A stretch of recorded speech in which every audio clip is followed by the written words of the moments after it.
మన పూర్ణిమలో కళ్యాణం కమనీయం సేల్స్ ప్రతి 15,000 రూపాయల కొనుగోలుపై కంచి కాటన్ శారీ ఉచితం.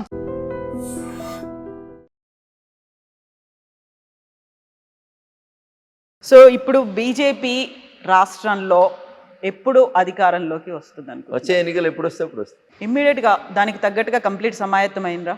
ప్రజలు ఓట్లేసి ఒక పార్టీని అధికారంలోకి తేవాలని నిర్ణయించుకున్న తర్వాత కవిత గారు 1983లో ఎన్టీ రామారావు తెలుగుదేశం పార్టీ పెట్టినప్పుడు ఏముండే కవిత గారు అప్పుడు ఏముండే తల్లి చెప్పు. 9 నెలల్లో పార్టీ పెట్టి అధికారంలోకి తీసుకొచ్చారు. Bharatiya Janata Party is a party with difference. సిద్ధాంతం కోసం, కమిట్మెంట్ కోసం అనేక మంది కార్యకర్తలు చచ్చిపోతూ సంవత్సరాల తరబడి నుంచి ఎత్తిన జెండా కోసం కొట్లాడుతున్నటువంటి కమిట్మెంట్ ఉన్న కార్యకర్తలు ఉన్న పార్టీ భారతీయ జనతా పార్టీ. దీనికి సన్నద్ధం ఏముంది కవిత గారు? ప్రజలు ఓట్లు వేయాలనుకోవాలి. 10 సంవత్సరాల టీఆర్ఎస్ పాలన చూసారు. 5 ఏళ్ళు ఉంటుందో లేదో నాకు తెలియదు, కానీ 5 ఏళ్ళ కాంగ్రెస్ పాలన చూస్తారు. ఇక అప్పుడు ఎవరికి ఓటు వేయాలనుకుంటారు ప్రజలు? ఇద్దరిని చూసిన తర్వాత క్వైట్ న్యాచురల్గా థర్డ్ ఆప్షన్ మేమే కనబడతాం, మాకే ఓట్లేస్తారు. ఎప్పుడు ఎన్నికలు వచ్చినా నేను చర్చ మొదలుపెట్టినప్పుడు అర్ధగంట తిట్టిన వాళ్ళని. అన్నకి చెల్లెకి లేదు, బావకి మరదలకి లేదు, తండ్రికి బిడ్డ మీద కంట్రోల్ లేదు, గాళ్ళకి ఎందుకు ఓటేస్తారు కవిత గారు? కాకుండా జనాలు మళ్ళీ కేసీఆర్ రావాలని కోరుకుంటున్నారు, పూజలు చేస్తున్నారు, దేవాలయాల దగ్గర కూడా వాళ్లే కనిపిస్తున్నారు అనేది ఇదంతా ఆర్టిఫిషియల్ మూవ్మెంట్ని పైసలు ఇచ్చి నడిపిస్తారు అని చెప్తా ఉన్నాను. 100% ఆర్టిఫిషియల్ మూవ్మెంట్. వచ్చే ఎన్నికల వరకు టీఆర్ఎస్ ఏమవుతుంది, ఎట్లుంటుంది అనేది ఒకసారి చూద్దాం. కొద్దిగా వెయిట్ అండ్ సీ. ఇంకా 3 ఏళ్ళు ఉంది కాబట్టి ఓపిక ఉండండి కవిత గారు, ఎందుకు తొందరపడి. సో పార్టీని విచ్ఛిన్నం చేసే కుట్ర జరుగుతోంది, హస్తగతం చేసుకునే కుట్ర. మాకేం అవసరం? తనన్న మాటలు చెప్తున్నారు, కవిత అన్న మాటలు. కవితను అడుగురు, సమాధానం. కుటుంబాన్ని విచ్ఛిన్నం చేశారు, పార్టీని హస్తగతం చేసుకోవాలనే కుట్ర జరుగుతోంది చెప్పింది కదా కవిత. హస్తగతం చేసుకోవాలనుకుంటున్నా ఉంటుంది. హస్తం పార్టీలో అడుగురు ప్రశ్న, నన్ను కాదు అడగాల్సి. సో ఇంటర్నల్ గా జరగదా అది? బయట నుంచి అవుతుంది ఎక్స్టర్నల్ గా? ఇంటర్నల్గా ఏముంటుంది కాబట్టి పార్టీ వాళ్ళు ఉన్న ముగ్గురు అనుకున్న తర్వాత 4 బెనిఫిట్ అవుతుంది. గట్లా పిట్టపోరు ఏదో పిల్లి తీర్చింది అన్నట్టు ఉంటుంది పంచాయతీ. ఇప్పుడు వాళ్ళ పంచాయతీ అంతా గట్లే ఉంటుంది. ఇప్పుడు కవిత అనేటువంటి ఎపిసోడ్ వచ్చిన తర్వాత ఏం జరిగిందని జర్నలిస్ట్ మిత్రుడు కృష్ణ అడిగిన ప్రశ్నలకు సమాధానం చెప్పారు. జనం చెప్పారు కవితను సస్పెండ్ చేస్తారా చేయరా ఏమనుకున్నారు మీరంటే అది ఊహించిందే అన్నారు. 90% ప్రజలు చెప్పారు. కవిత ఇంపాక్ట్ ఏమైనా ఉంటుందా, బయటకు పోతే ఉండదంటే 46% మంది ఉంటుంది అని చెప్పారు.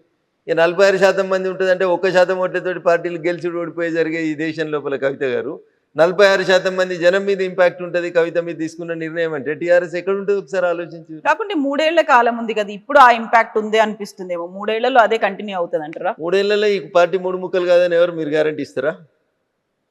ఇలా చెల్లెపోయింది రేపు బాగోవడానికి గ్యారంటీ ఇస్తారా? రేపు గౌరవనీయులు సంతోష్రావు గారు బయటకు వరని గ్యారంటీ ఇస్తారా? అంతా శ్రీమంతులే అయినారు కదా, అందరి దగ్గర 1000 కోట్లు అయిపోయినాయి కదా. ఎవరైనా బయటకోవచ్చు, ఎవరైనా కొత్త పార్టీ పెట్టుకోవచ్చు, ఎవరైనా ఏదైనా చేసుకోవచ్చు, ఏముంటుంది. సో ఇప్పుడు మళ్ళీ బీజేపీ వచ్చే పరిస్థితులు ఉన్నాయంటారా? మీరు చెప్పినట్టుగా అప్పుడు ఎన్టీఆర్ పార్టీ స్థాపించినప్పుడు 9 నెలల్లోనే అధికారంలోకి అంటే అలాంటి పరిస్థితి ఇప్పుడు ఉందా? అంతకంటే ఎక్కువ ఘోరమైన పరిస్థితి. ప్రజలు కాంగ్రెస్ని అంతకంటే ఎక్కువ ద్వేషిస్తారు, టీఆర్ఎస్ పట్ల అంతకంటే ఎక్కువ కోపంగా ఉన్నారు ప్రజలు. భారతీయ జనతా పార్టీ ఒకటి ఆల్టర్నేట్ కనబడుతుంది. ఎన్నికలు ఎప్పుడు వస్తాయని ఎదురు చూస్తారు.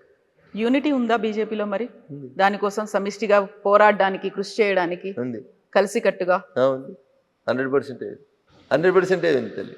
అందరం కలిసే ఉన్నాం, కలిసి కట్టుకునే ఉన్నాం, కలిసి కొట్లాడతాం, కలిసే అధికారంలోకి. కాకపోతే ఎవరికి వాళ్ళు ఇండివిజువల్ గా మాట్లాడుతున్నారు, ఎవరికి వాళ్ళు సెపరేట్ గా. కవిత మా ఇంటికి వచ్చి ఇంటర్వ్యూ చేస్తే రఘునందన్ రావు సమాధానం చెప్తారు, కానీ రాజేందర్ గారు, బండి సంజయ్ గారు ఎట్లా చెప్తారు తల్లి?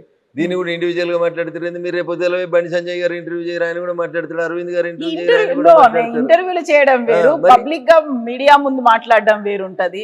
కార్యకర్తల సమావేశాల్లో రోజు ఏం మాట్లాడతారు? కార్యకర్తల సమావేశం అంతటి జరుగుతున్నాయి. దేశంలో అందరు ఎంపీలు పనిచేస్తారు. ఒక్కసారి నా 3 రోజులు వెనక పోయి చూడరాదు, 3 రోజుల నుంచి నేనేం పని చేసినా కనబడుతుంది కదా తల్లి. ఎందుకంటే ఊరికి అనుమానం పెట్టుకొని ఇబ్బంది పడతావు మనసులో. చూడు అట్లే ప్రతి ఎంపీకి ఫేస్బుక్ పేజ్ ఉంది, చూడరు ఒకసారి ఎవరెవరు ఎక్కడ పనిచేస్తారు, ఏం మాట్లాడుతారో తెలుస్తుంది కదా. అందరం పనిచేస్తున్నాం, నియోజకవర్గాల్లో పనిచేస్తున్నాం, రాష్ట్ర నాయకత్వం బలంగా ఉంది, కేంద్ర నాయకత్వం బలంగా ఉంది, పార్టీ అధికారంలోకి వస్తుంది. So you are very confident. ఎన్ని లెక్కల్లో చెప్పమంటే ఎట్లా చెప్తారు? ఎన్ని వస్తాయి అని అంటారు మీరు? అధికారంలో రావడానికి ఎన్ని సీట్లు కావాలో అన్ని వస్తాయి. చాలా మ్యాజిక్ ఫిగర్ క్రాస్ అయితే సరిపోతుంది అంటారా? సరిపోదు. ఇప్పుడు కాంగ్రెస్కి ఎన్ని వచ్చినాయి? 63 వచ్చినట్టున్నాయి కదా, సరిపోతలేవా? అంతే మరి. అంతేనా? అంటే 63 కాదు, రేపు 119 ఉంటాయా, 153 అవుతాయా, 175 అవుతాయా? చాలా కాలంలో చాలా మార్పులు వస్తాయి తల్లి. 3 ఏళ్లలో 1 నేషన్ 1 ఎలక్షన్ వస్తుంది, మహిళా రిజర్వేషన్ 33% వస్తుంది, స్టేట్ అసెంబ్లీలో ఉన్న సీట్లు రీఆర్గనైజ్ అవుతాయి, దాంతోపాటు ఎస్సీ ఎస్టీల సీట్లు రీఆర్గనైజ్ అవుతాయి, భారత పార్లమెంట్లో సీట్లు పెరుగుతాయి, జనగణన పూర్తి అయిన తర్వాత రీఆర్గనైజేషన్ కమిటీస్ వస్తాయి.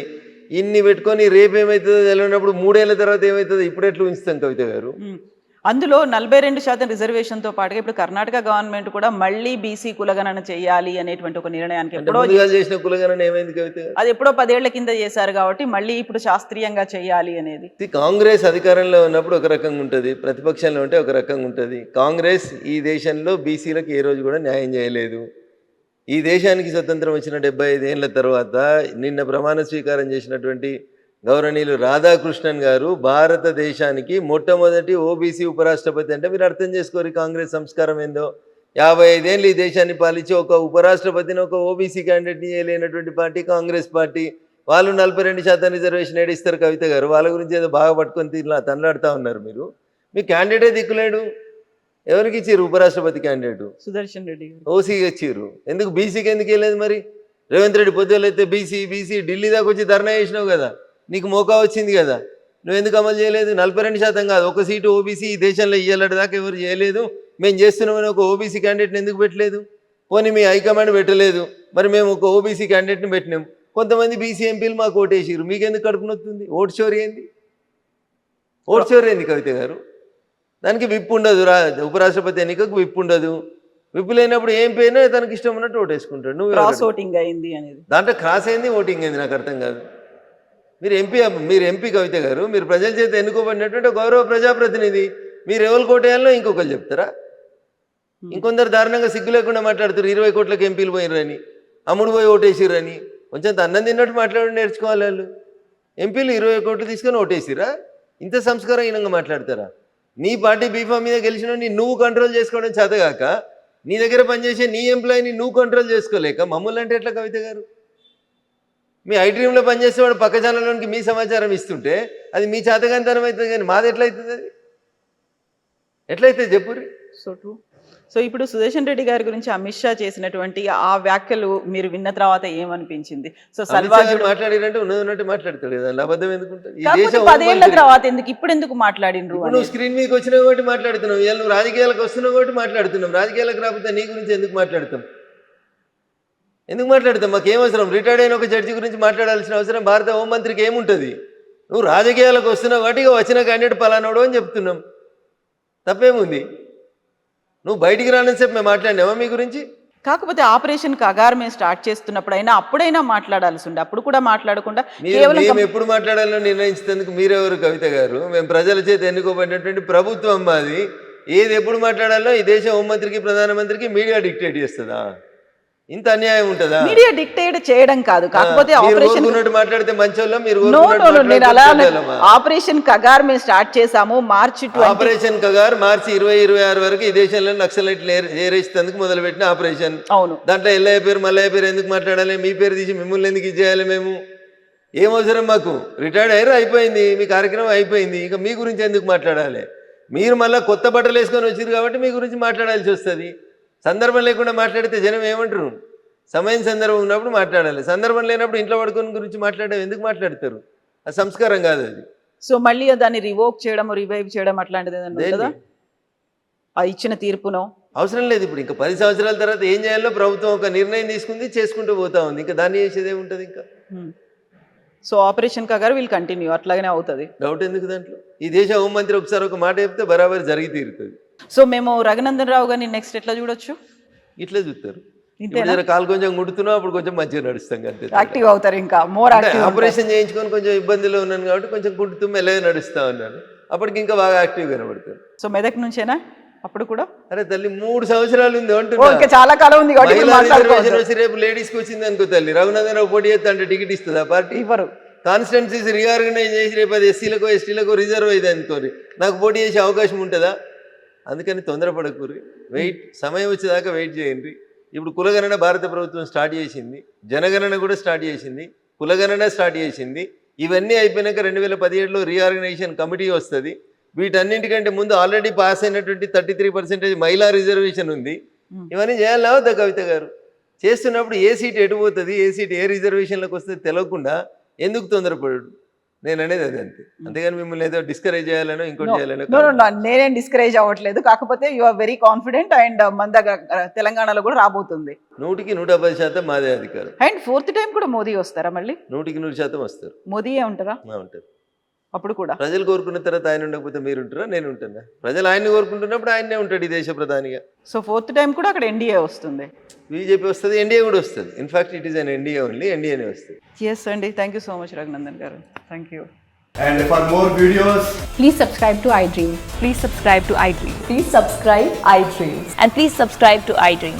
For more videos, subscribe to iDream. please like, share and subscribe to the channel. Congratulations, iDream.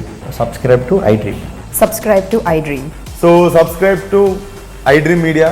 iDream ki iDream team andarki huge congratulations. Please subscribe iDream Media. Please subscribe to iDream. Subscribe iDream. Please subscribe to iDream. iDream అంటే నా కళల ఛానల్ను subscribe చేసుకున్న నోరు తిరుగుతలేదు, మీరైతే గంట గుర్తు కొట్టండి. For more such videos, please subscribe to iDream. Subscribe to iDream. Please subscribe to iDream. Please subscribe iDream Media. Please do subscribe to iDream. Please subscribe to iDream Media. For best entertainment and information, please subscribe iDream. And don't forget to subscribe to iDream.